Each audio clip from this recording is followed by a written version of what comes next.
बिरजू मंदिर की तरफ से घर लौट रहा था, लेकिन वो इसी सोच में डूबा था कि चोरी किसने की। उसके मन में सवाल थे, चेहरे पर उदासी थे। साधु बाबा की बात उसके कानों में गूंज रही थी कि मसाला किसी जान पहचान वाले ने चुराया है। ये ख्याल उसे अंदर ही अंदर परेशान कर रहा था कि उसका कोई अपना ऐसा कैसे कर सकता है। बिरजू का मन इतना भारी था कि उसे कुछ सूझ ही नहीं रहा था। बिरजू उन्हीं ख्यालों में खोया हुआ अपनी झोपड़ी पहुंचता है। आ गया बेटा, आज तो बहुत देर कर दी तूने, घबरा गई थी मैं। सब ठीक है ना? माँ, आज तुम्हें एक ऐसी बात बतानी है जो सुनकर तुम हैरान रह जाओगी। माँ उसे तकतकी लगाए देखती रही और बिरजू ने वो सब बताना शुरू कर दिया। माँ, मैं उन साधु बाबा से मिला था। उन्होंने कहा कि मसाला किसी ऐसे व्यक्ति ने चुराया है जिसे मैं जानता हूँ। उन्होंने कहा कि जल्द ही मुझे पता चल जाएगा कि वो कौन है। अब क्या होगा बेटा, हमारा तो यही एक सपना था। हमारा गुजारा, हमारी सारी उम्मीदें उस मसाले पर टिकी थी। अब उस जादुई स्वाद के बिना बिरयानी कैसे बनेगी? कौन खरीदेगा हमारी बिरयानी? मेरा सपना सिर्फ मसाले पर टिका हुआ नहीं था, बल्कि मेरे दिल और मेरी मेहनत पर टिका हुआ था। मैं बिरयानी बनाऊंगा माँ, उसी तरह जैसे बाबा ने कहा था। उन्होंने कहा था कि जादू मेरे हाथों में है, मसाले में नहीं। मुझे तुम पर गर्व है बेटा, तुम कितने समझदार हो गए हो। अब जब तुम्हारा दिल और तुम्हारी मेहनत तुम्हारे साथ है, तो तुम्हें किसी जादुई मसाले की जरूरत नहीं है। मुझे तुम पर यकीन है बिरजू बेटा। माँ की बात सुनकर बिरजू आत्मविश्वास से भर जाता है। माँ की आंखों में अपने लिए यकीन देखकर उसके अंदर एक नई उम्मीद की लौ जल उठती है। वो तुरंत अपनी जगह से उठता है। उसके कदमों में एक नया जोश है और रसोई में बिरयानी बनाने चला जाता है। माँ की बातों से बिरजू के अंदर एक नई जान आ गई थी। वो अकेला नहीं था, उसके साथ था उसका नया पाया हुआ विश्वास और दिल से किया गया संकल्प। रसोई में जलती हुई आग की लौ में वो अपने सारे दर्द और डर को भुला चुका था। आज उसे सिर्फ एक ही बात याद थी, जादू मेरे हाथों में है। बाबा ने कहा था, जादू मेरे हाथों में है। आज ये सिर्फ बिरयानी नहीं है, ये मेरे विश्वास की परीक्षा है, मेरे और मेरी माँ के सपने की परीक्षा है। मैंने इसमें कोई जादुई मसाला नहीं डाला है, मैंने इसमें अपनी मेहनत डाली है, अपनी उम्मीदें डाली हैं।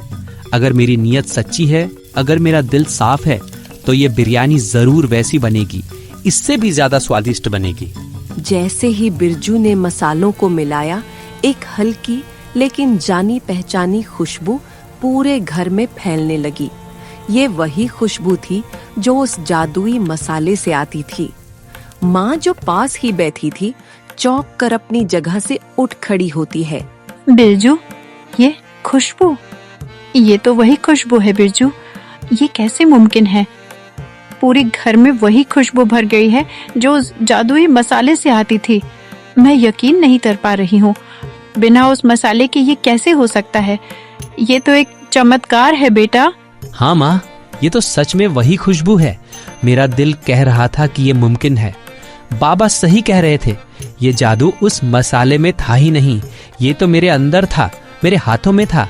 मैंने बस अपनी मेहनत और अपनी ईमानदारी से बिरयानी बनाई, और देखिए, ये तो पहले से भी ज्यादा खुशबूदार है। मेरा यकीन, मेरी माँ का भरोसा, यही तो असली जादू था। कुछ ही मिनटों में बिरयानी तैयार हो जाती है। पतीले से सुनहरी बिरयानी की भाप उठ रही है और उसकी मोहक खुशबू पूरे घर में फैल जाती है।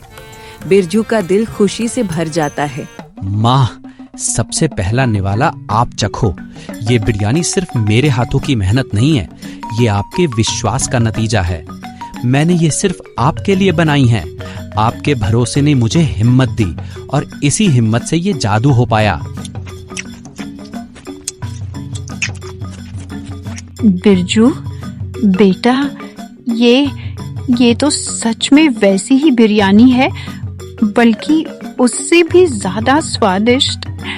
इसमें मसालों का ही नहीं, तेरे प्यार का स्वाद है, तेरी मेहनत का स्वाद है।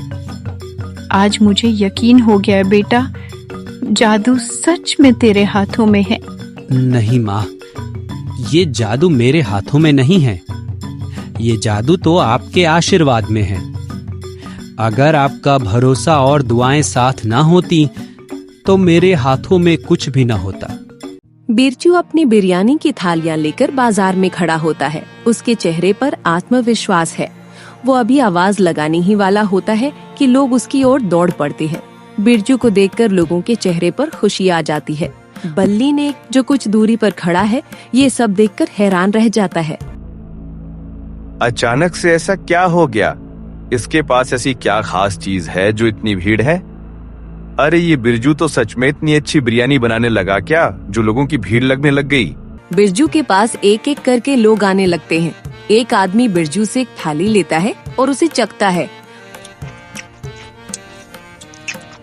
वो बिरयानी खाकर हैरान रह जाता है। अरे बिरजू, ये तो कमाल की बिरयानी है। तुमने जादू कर दिया। इसमें तो वो स्वाद है जो हमें कभी नहीं मिला। मैं तो बिरयानी खाने कहीं और जा रहा था, लेकिन तुम्हारी बिरयानी की खुशबू मुझे यहाँ खींच लाई। देखते ही देखते बिरजू के पास एक लंबी लाइन लग जाती है। हर कोई उसकी बिरयानी लेने को आतुर था। बल्ली ये सब देखता है और उसकी बेचैनी बढ़ती जाती है। बिरजू के चेहरे पर खुशी और संतोष है, जबकि बल्ली का गुस्सा और जलन साफ दिख रही है। बल्ली बाजार में खड़ी भीड़ को देखता है और सोचता है, अब मुझे भी कुछ करना होगा। अगर ये लड़का बिरयानी बेचकर इतने पैसे कमा रहा है तो मैं क्यों नहीं कमा सकता? मैं भी बिरयानी बनाऊंगा। मेरे पास भी सारे मसाले हैं। मैं भी कल से बिरयानी बेचूंगा और देखूंगा कौन ज्यादा कमाता है। बल्ली ने एक गहरी सांस ली और अपने घर की ओर तेजी से निकल पड़ा। बिरजू की सफलता और भीड़ को देखकर बल्ली की जलन और बढ़ गई थी। उसके मन में बिरजू के लिए नफरत की एक नई लहर दौड़ने लगी। अब वो सिर्फ ईर्ष्या से परेशान नहीं था, बल्कि उसके दिमाग में कुछ ना कुछ तो चल रहा था। बल्ली बाजार से सीधा वो अपने घर पहुंचा, जहां उसके चेहरे पर गुस्से और हार का मिला जुला भाव था। दरवाजे पर उसकी पत्नी पहले से खड़ी थी, जो उसे देखते ही सहम सी गई। चेहरा इतना उतरा हुआ क्यों है? कहीं बाहर कुछ गड़बड़ तो नहीं हुई? सुबह से मन बहुत घबराया हुआ है मेरा। कृपा करके सच बताइए, मुझे और चिंता मत दीजिए। तुम्हें जितना कहा जाए उतना ही करो। फिजूल के सवाल पूछने की आदत छोड़ दो। वो चीज लाओ जो तुम्हें मैंने दी थी छिपाने के लिए। मुझे अभी और इसी वक्त चाहिए। जल्दी करो। ठीक है, मैं अभी लाती हूँ। आप इतना गुस्सा मत कीजिए पतिदेव जी। शांति अंदर जाती हैं और वही चीज लेकर आती हैं जो बल्ली ने संभालने के लिए दी थी। वो चीज और कुछ नहीं थी, बल्कि वही जादुई मसाला था जो साधु बाबा ने बिरजू को दिया था और जो चोरी हो गया था। ये कहाँ से लाए थे आप? रात में जब आप अचानक से गायब हो गए थे, मैंने आपका बहुत इंतजार किया। ये तो आम मसाला नहीं है, ये जादुई है और ये बिरजू का है। मैंने इसे चोरी किया है। जब बिरजू और उसकी माँ सो रहे थे तो मैं चुपके से गया और इसे उठा लाया। क्या? चोरी? ये आपने क्या किया? ये तो बहुत गलत है। ये पाप है। आप भगवान से भी नहीं डरते? अगर लोगों को पता चला तो हम सब बर्बाद हो जाएंगे। चुप करो, एक भी शब्द नहीं। तुम कुछ नहीं जानती। मैं जो कह रहा हूँ बस वही करो। अगर तुमने किसी को भी कुछ भी बताया तो मैं तुमको हमेशा के लिए छोड़ दूंगा। तुम्हारा मेरा रिश्ता यहीं खत्म हो जाएगा। तुम्हारी जबान पर ताला लगा लो और ये पोटली रसोई में जाकर छुपा दो। बल्ली की धमकी सुनकर शांति कांपने लगती है।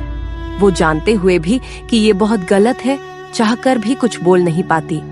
उसके मन में डर और अपराध भूत का तूफान चल रहा था। बल्ली उसे वहीं छोड़कर बाहर निकल जाता है। हे भगवान, ये क्या कर दिया इन्होंने? ये तो बहुत बड़ा पाप है। मैं क्या करूं? अगर मैंने किसी को बताया तो ये मुझे छोड़ देंगे, और अगर नहीं बताया तो मैं इस पाप की भागीदार बन जाऊंगी।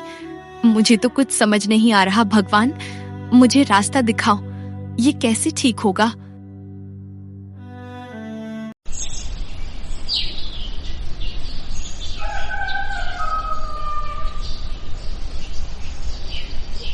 अगली सुबह बल्ली अपने घर से पूरी तैयारी के साथ निकला। उसने जादुई मसाले में से सिर्फ एक चुटकी ली, जिसे वो अपनी सफलता की गारंटी मानता था। उसके मन में खुशी और आत्मविश्वास का तूफान चल रहा था। उसे पूरा यकीन था कि आज बाजार में उसका राज चलेगा। आओ आओ भाइयों और बहनों, देख लो, चख लो मेरी बिरयानी का जादू। ये कोई आम बिरयानी नहीं, ये है असली नवाबों की बिरयानी। ऐसी खुशबू, ऐसा स्वाद कि बस एक निवाला खाओगे तो उंगलियां चाटते रह जाओगे। बिरयानी का असली मजा तो यही मिलेगा, बाकी सब तो बस नाम के ठेले हैं। चलो जल्दी करो, आज मौका है नवाबी दावत का, वरना पछताओगे। ये क्या है? तुम्हारी बिरयानी देखने में तो बहुत अच्छी लग रही थी, लेकिन इसमें तो कोई स्वाद ही नहीं है।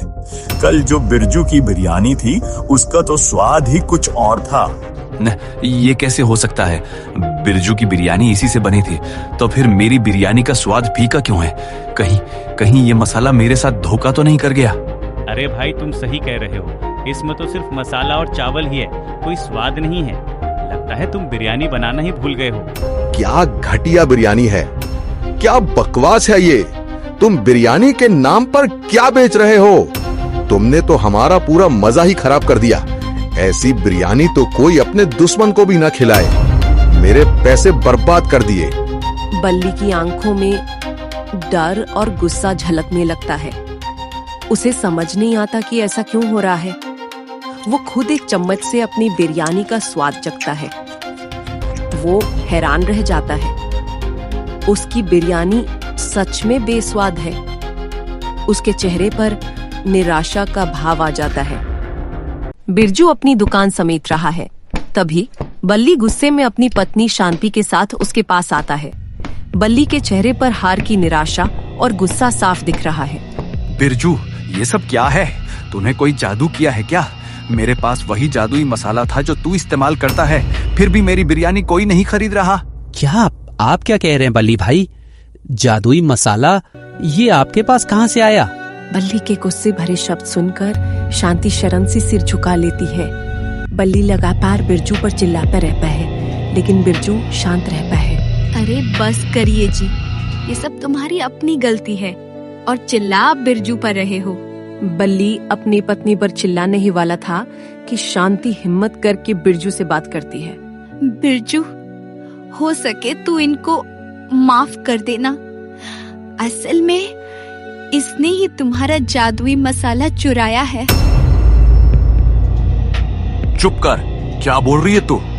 बल्ली शांति को रोकता है, लेकिन बहुत देर हो चुकी थी। बिरजू को सब समझ में आ गया था। बल्ली की आंखें अभी भी गुस्से और अहंकार से भरी थीं, लेकिन शांति की आंखों में सच्चाई का डर और पछतावा था। बिरजू, जो अब तक शांत था, बल्ली की पत्नी शांति की बात सुनकर एक पल के लिए स्तब्ध रह जाता है। फिर उसके चेहरे पर निराशा और गुस्सा साफ दिखाई देता है। ये आप थे बल्ली भैया? आपने, जिसे मैं अपना बड़ा भाई मानता था, आपने मेरे ही घर से मेरे सपने को चुराया। बल्ली और शांति दोनों शर्म से सिर झुका लेते हैं। बिरजू की आवाज में दर्द था, गुस्सा था और सबसे बढ़कर विश्वास टूटने का दुख था। बिरजू के शब्द सुनकर बल्ली का सिर झुक जाता है। उसका अहंकार और गुस्सा अब पूरी तरह से खत्म हो चुका था। वो बिरजू के सामने घुटनों के बल बैठ जाता है। बिरजू, मुझे माफ कर दे। मुझसे बहुत बड़ी गलती हो गई। मैं तुम्हें कामयाब होते देख जलने लगा था और मैं अंधा हो गया था। बिरजू बल्ली को देखता है और उसका दिल पिघल जाता है। मुझे बस एक बात का जवाब चाहिए। ये मसाला आपने चोरी कैसे की? और आपको पता कैसे चला कि मेरे पास कोई जादुई मसाला है? बल्ली एक पल के लिए चुप हो जाता है, जैसे कि उसे वो सारी घटना याद आ गई हो। मैं तेरा पीछा कर रहा था बिरजू। जब तू बाजार से लौटकर अपनी माँ से बात कर रहा था तो मैंने चुपके से सुन लिया था। तूने अपनी माँ से कहा था बाबा का दिया हुआ जादुई मसाला। ये तो सब उस जादुई मसाले का कमाल है जो उस साधु बाबा ने दिया था। ये मैंने वही सुन लिया था, जब तू सो गया तो मैंने मसाला चुरा लिया था। बिरजू हैरान रह जाता है। उसे विश्वास नहीं होता कि जिस आदमी को वो अपना मानता था उसने उसका पीछा किया और उसके सपने को चुरा लिया। तो ये बात थी भैया, मैंने आपको माफ कर दिया। उस मसाले की मुझे अब कोई जरूरत नहीं। बाबा ने सही कहा था, जादू मेरे हाथों में है। मुझे नहीं लगता कि मैं कभी तुम्हारे जैसा बन पाऊंगा बिरजू। तुम सच्चे दिल के इंसान हो और सच कहूं तो तुम्हारी बिरयानी जितनी स्वादिष्ट बिरयानी और कोई नहीं बना सकता। और इस तरह बढ़ाईपुर के नवाब की कहानी खत्म हुई। लेकिन ये सिर्फ बिरयानी की नहीं बल्कि उस जादू की कहानी थी जो हर इंसान के भीतर छिपा होता है। साधु बाबा का दिया हुआ मसाला तो बस एक बहाना था। असली जादू तो बिरजू की मेहनत, उसकी नेक नियत और उसके हाथों में था। ये कहानी हमें सिखाती है कि कोई भी कला किसी बाहरी चीज का मोहताज नहीं होती। दुनिया का सबसे बड़ा जादू किसी पोटली में नहीं बल्कि हर एक इंसान की कला में होता है, उसके हाथों में होता है और सच्ची लगन से की गई मेहनत में होता है।